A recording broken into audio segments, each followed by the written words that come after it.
Salutations from space and aloha from Earth as we cruise along, friends. Driving fast like Mars. First things first, happy Halloween on this Tuesday, Mars's day. The veil is thin. We hear this from so many different traditions about this time of year. I'm very interested in Randall Carlson's theories of the reason why being this is around the time of the year when a great cataclysm, great catastrophe happened and so many of our ancestors perished. I have no idea if that's true. I love some of the way that he brings myths and sigils and symbols into that exploration, and I encourage you to check out Randall Carlson on the origins of Halloween if you want to learn more about that. One thing I do trust is these traditions where we are told the veil is thin now and there's more access to our ancestors. And you know, while I appreciate the enthusiasm, it's a little difficult for me to drive by lawns where the gore, horror nature of Halloween is exalted versus the celebration for ones that have come before us and now walk in the other place and would like to be honored and recognized at this time. But you know, maybe that's happening in some strange way in the screaming skeleton on my neighbor's lawn. I don't know. What I do know is that this idea of the veil being thin reminds us that we can connect to things that cannot be seen with our eyes, and it takes heart. Yeah. So it's Tuesday, and I want to speak about Scorpio Mars. For Tuesday is said to be Mars's day. Scorpio is said to be Mars's home. Mars, who will be met by Sun in a couple weeks' time. I think it's November 17th or 18th, depending upon where you reside in later degrees of Scorpio. And I was intrigued to find in just a little bit of research earlier today that there has not been a Mars Cazimi, a Sun-Mars conjunction at the Scorpio home of Mars since 1991. And before that, all the way back to 1955. And I'm excited to learn more about why.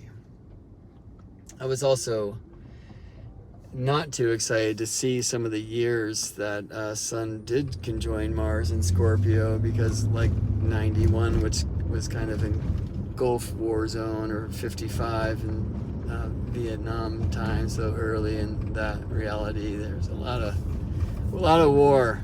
Anyway, let's not go there right now. There's too much of that.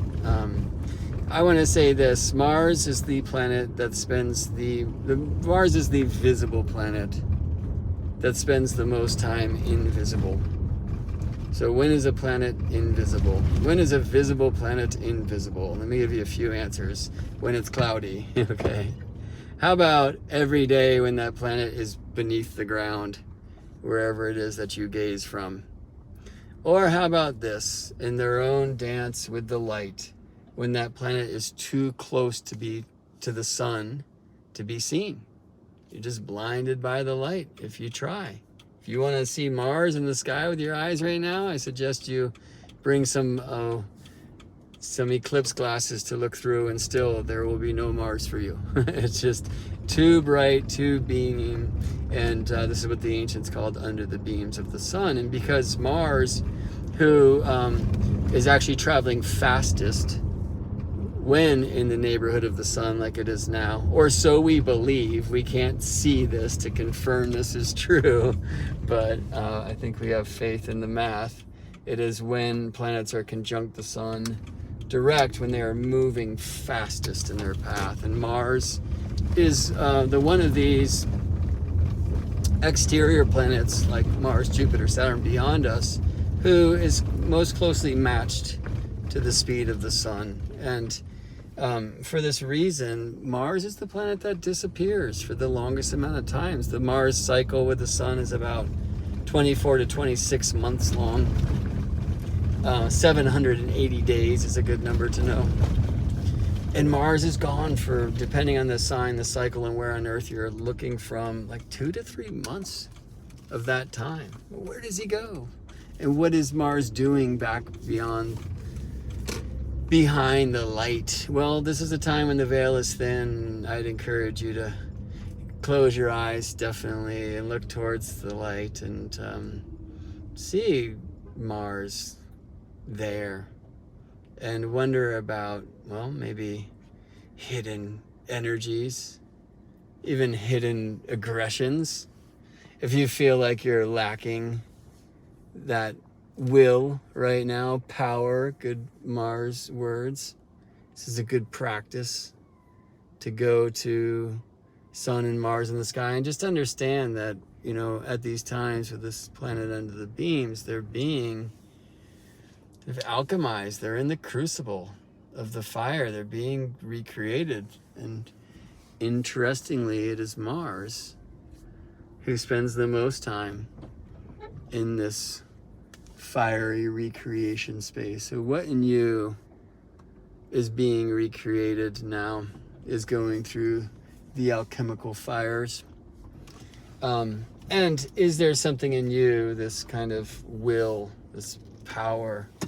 And let's talk Scorpio, like raw, authentic, powerful will that itself seeks to be rekindled at this time.